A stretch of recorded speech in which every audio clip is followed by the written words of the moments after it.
जानकी जी, लक्ष्मण भैया और राघव जी गए हैं, जाकर के पिताजी के चरणों में प्रणाम किए, माँ कैकेयी के चरणों में प्रणाम किए, गुरुदेव वशिष्ठ जी के चरणों में प्रणाम किए और चलने लगे। राजा दशरथ जी ने आर्य सुमंत को कहा कि सुमंत, तुम साथ में जाओ, रथ पर बैठा करके तीनों को लेकर जाना और 4 दिन वन का प्रदेश घुमा करके वापस ले आना। मेरा राम कर्तव्यनिष्ठ है, वचनों को पालन करके ही छोड़ेगा, परंतु अगर राम आने के लिए ना माने तो तुम सीता को अवश्य ले आना।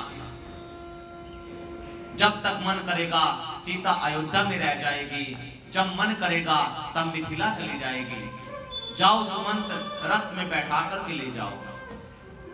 आर्य सुमंत तीनों को रथ में बैठा करके लेकर चलते हैं। सारी अयोध्या की प्रजा रथ के पीछे पीछे चलने लगती है। बहुत समझाया राम जी ने अयोध्या वासियों को कि तुम यहाँ पर अपने परिवार को देखो, 14 वर्ष यूं ही बीत जाएंगे, मैं वापस आ जाऊंगा, परंतु प्रजा का कोई भी नर नारी नहीं माने। सभी पहुंचे। पहले दिन तमसा नदी के तट पर पहुंचे।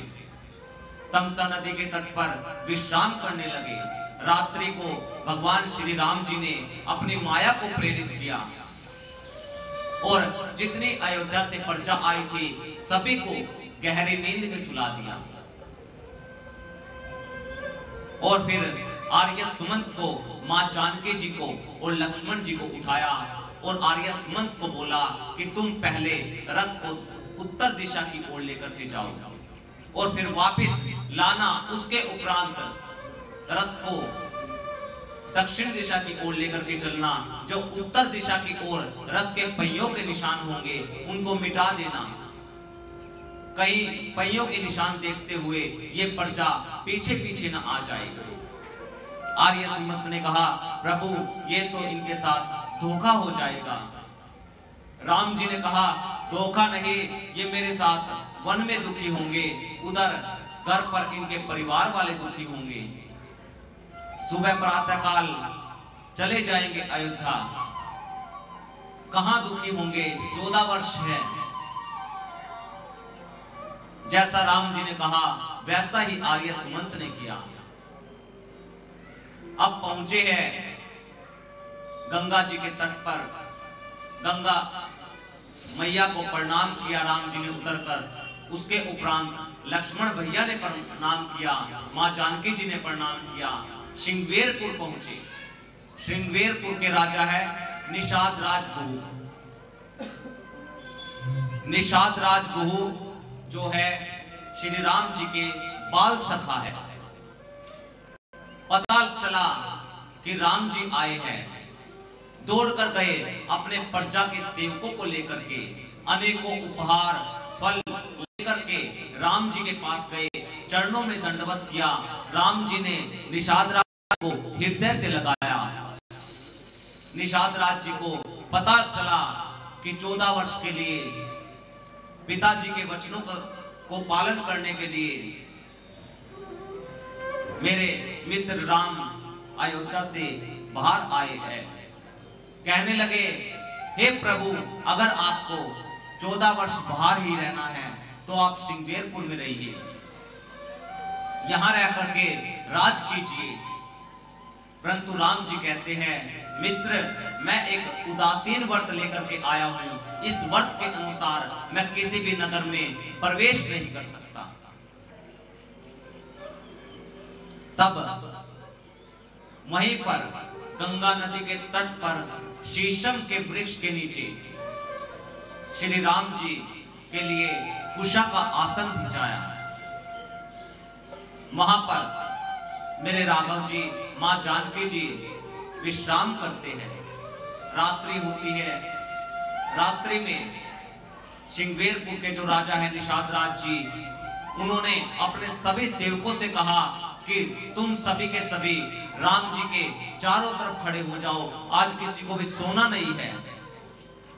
सेवकों ने कहा महाराज सोना क्यों नहीं है? तब निषाद राज जी ने कहा कि मैंने सुना है तमसा नदी के तट तक अयोध्या की प्रजा आई थी, जैसे ही वो सोए तो राम जी उन्हें छोड़ करके चले आए। यदि तुम भी सो जाओगे, कहीं ऐसा ना हो कि हमें भी छोड़ करके राम जी चले जाए, तो इसलिए किसी को आज सोना नहीं है। सारे श्रृंगेरपुर के सेवक चारों तरफ खड़े हो गए। फिर निषाद राज जी कोसने लगे कैकेयी मैया को कि कैकेयी ने क्या कर दिया, जिसके भाग्य में सुख था उसके भाग्य में दुख दे दिया, जिसको राज सत्ता मिलने वाली थी उसको वनवास दे डाला। लक्ष्मण भैया ने कहा कि निषाद भैया, इसमें कैकेयी मैया का कोई दोष नहीं है, ये तो मेरे पिताजी की आज्ञा की पालना करने के लिए मेरे भैया वन में आए हैं। और एक बात बताऊं निषाद भैया मैं आपको कि 6 चीज है, 6 चीज विधाता ने अपने हाथ में रखी है। 6 चीज, यश अपयश, जीवन मरण, लाभ और हानि, ये 6 चीज जो है ये विधाता के हाथ में होती है। केवल कर्म ही इंसान के हाथ में होता है। अब आप सोच रहे हो कि मेरे भैया दुखी है, आप बताइए जो दुखी होगा उसको क्या नींद आएगी? तुम देखो मेरे भैया तो चकाचक सो रहे हैं। काफी समझाए। अगले दिन प्रातः काल हुई। प्रातः काल राम जी ने निषाद जी से कहा कि बड़ के दूध की व्यवस्था की जाए। बड़ का दूध मंगवाया और बड़ का दूध मंगवा करके अपनी जटाओं को व्यवस्थित किया। लक्ष्मण भैया की जटाओं को व्यवस्थित किया कि 14 वर्ष वन में रहना है। और यहाँ पर मैं आपको बताऊं, केवट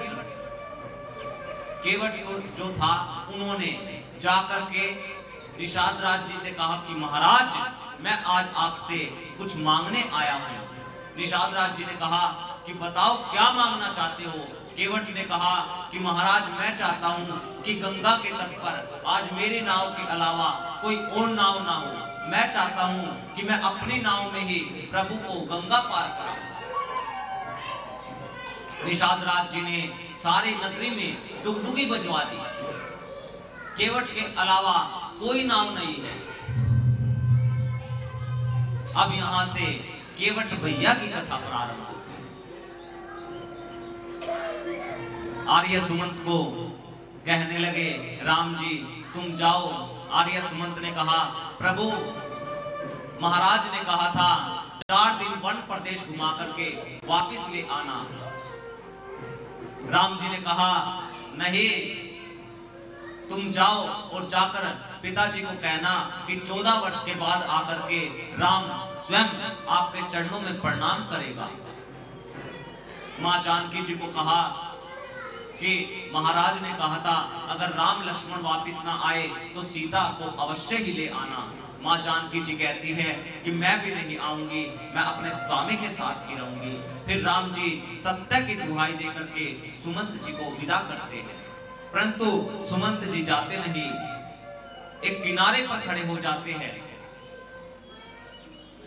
अब राम लक्ष्मण जी, मां जानकी जी